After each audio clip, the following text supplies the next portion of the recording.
Good morning to the public. Present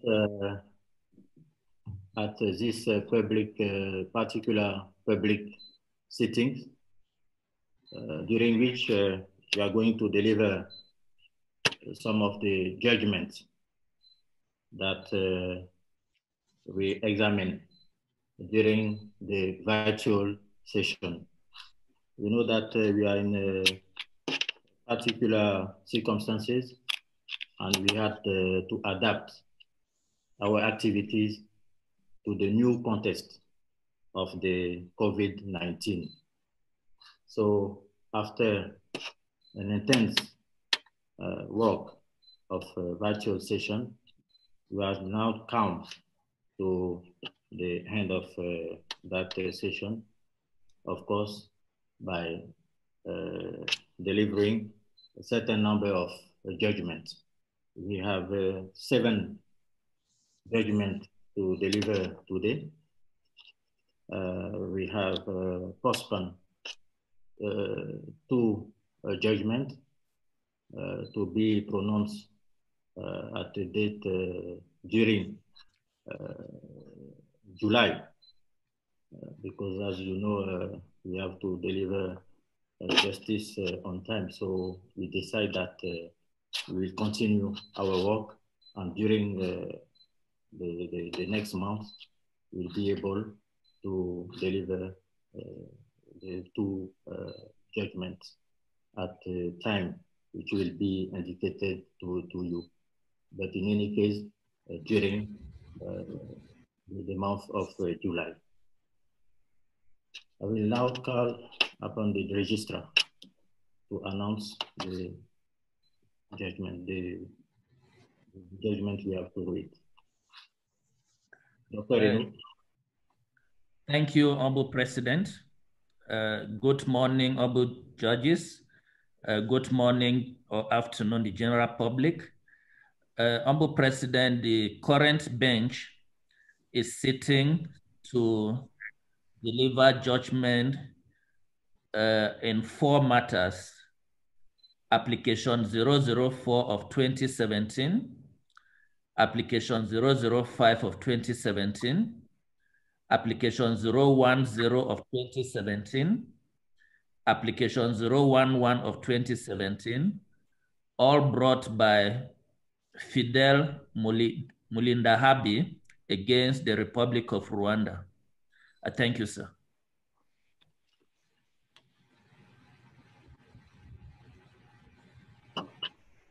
We have a plan that as a court that we read the first judgment, and my colleagues will be called as we go to read the other judgments.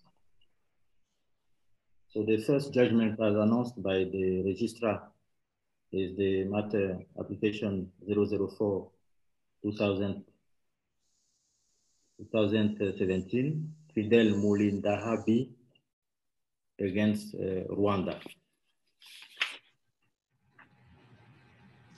The judgment will be read in French.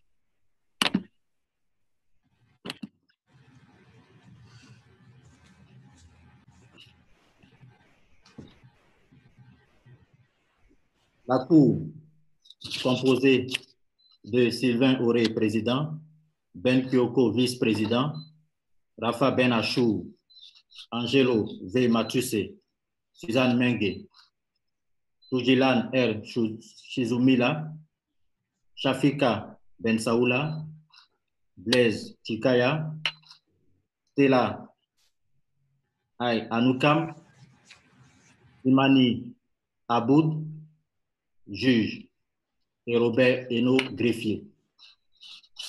Conformément aux dispositions des articles 22 du protocole relatif à la Charte africaine des droits de l'homme et des peuples portant création d'une Cour africaine des droits de l'homme et des peuples, et 8.2 du règlement intérieur de la Cour, la juge Marie-Thérèse Mukamuliza, membre de la Cour de nationalité rwandaise, s'est récusée. En l'affaire Fidel Molinda Habi, assurant lui-même sa défense. Contre, République du Rwanda, non représenté. Après en avoir délibéré, rend le présent arrêt. Fidel Molinda Habi, si après dénommé le requérant, est un ressortissant de la République du Rwanda, précédemment employé par l'entreprise publique Energy, Water and Sanitation Authority, si après dénommé ESA, et la requête est introduite contre la République du Rwanda, si après dénommé l'État défendeur, devenu partie à la Charte africaine des droits de l'homme et des peuples, si après désigné la Charte, le 21 octobre 1986, et au protocole le 25 mai 2004. Il a en outre déposé le 6 février 2013 la déclaration prévue à l'article 34.6 du protocole par laquelle il accepte la compétence de la Cour pour recevoir des requêtes émanant des individus et des organisations non gouvernementales. Le 29 février 2016, l'État défendeur a notifié à la présidente de la Commission, à la présidence de la Commission de l'Union africaine, son intention de retirer la dite déclaration. La Commission de l'Union africaine en a informé la Cour le 3 mars 2016. Par un arrêt en date du 3 juin 2016, la Cour a décidé que le retrait de l'État défendeur prendrait effet à compter du 1er mars 2017. L'objet de la requête, les faits de la cause. Il ressort du dossier que le 17 novembre 2009, suite à son admission à un test de recrutement, le requérant a conclu un contrat de travail pour occuper le poste de Head of Planning and Strategy Section,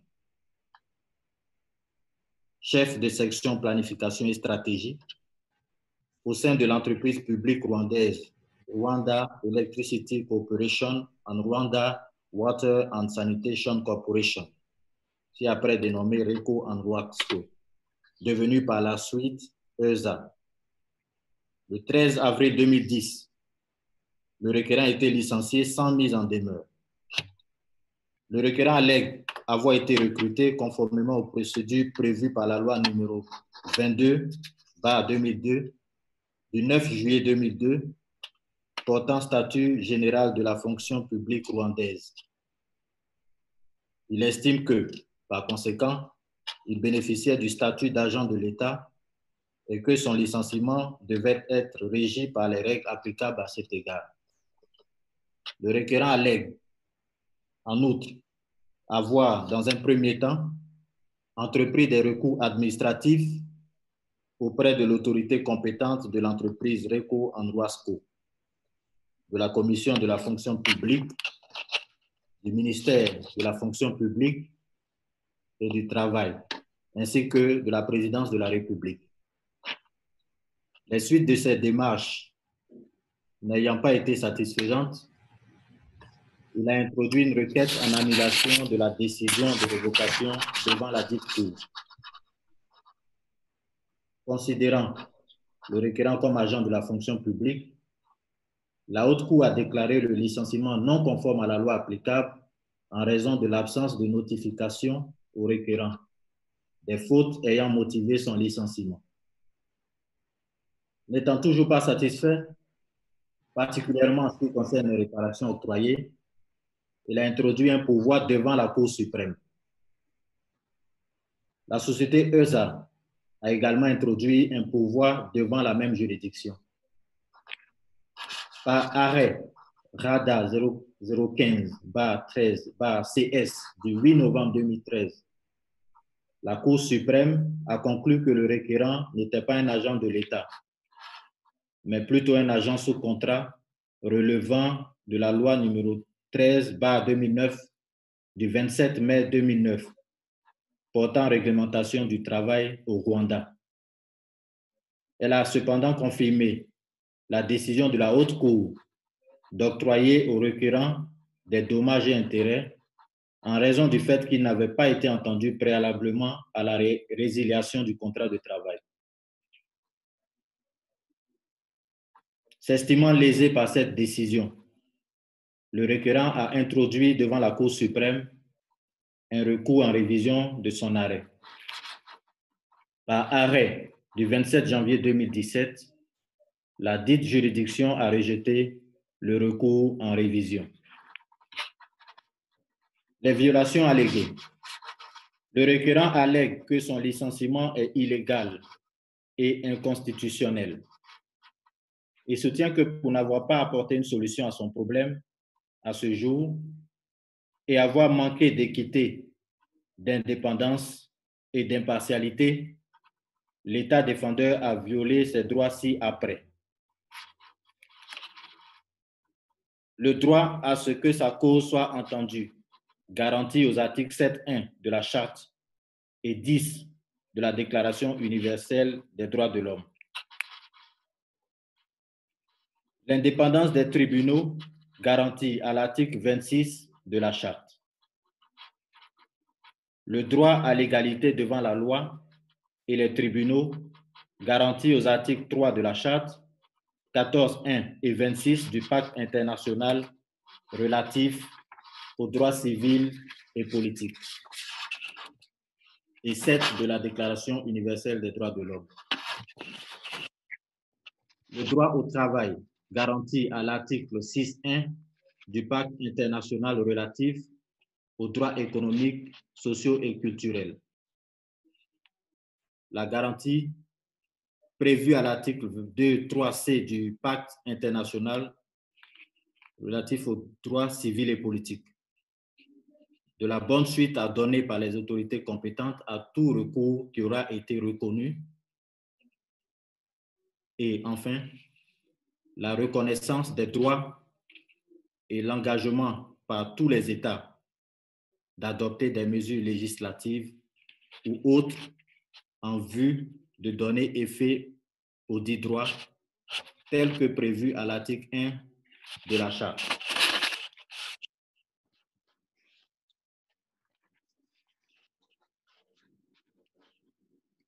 Par ces motifs, la Cour, à l'unanimité et par défaut, sur la compétence, déclare qu'elle est compétente. Sur la recevabilité, déclare la requête recevable. Sur le fond, dit que l'État défendeur n'a pas violé le droit du requérant à une égale protection de la loi et à l'égalité devant la loi protégée par l'article 3 de la Charte. Dit que l'État défendeur n'a pas violé le droit du requérant à ce que sa cause soit entendue, protégée par l'article 7.1 de la Charte. Dit que l'État défendeur n'a pas violé le droit à une décision motivée, protégée par l'article 7.1a de la Charte. Dit que l'État défendeur n'a pas violé le droit du requérant à la défense, garanti à l'article 7.1c de la Charte. Dit que l'État défendeur n'a pas violé le droit du requérant d'être jugé par une juridiction impartiale, garanti à l'article 7.1d de la Charte. Dit que l'État défendeur n'a pas violé le droit du requérant au travail, garanti à l'article 15 de la Charte. Dit en conséquence que l'État défendeur n'a pas violé les dispositions de l'article 1 de la Charte. Sur les réparations, rejette les demandes du requérant. Sur les frais de procédure, rejette les demandes du requérant. Décide que chaque partie supportera ses frais de procédure. Consigné, les juges que je vous ai donc annoncés, dont je vous ai annoncé la composition.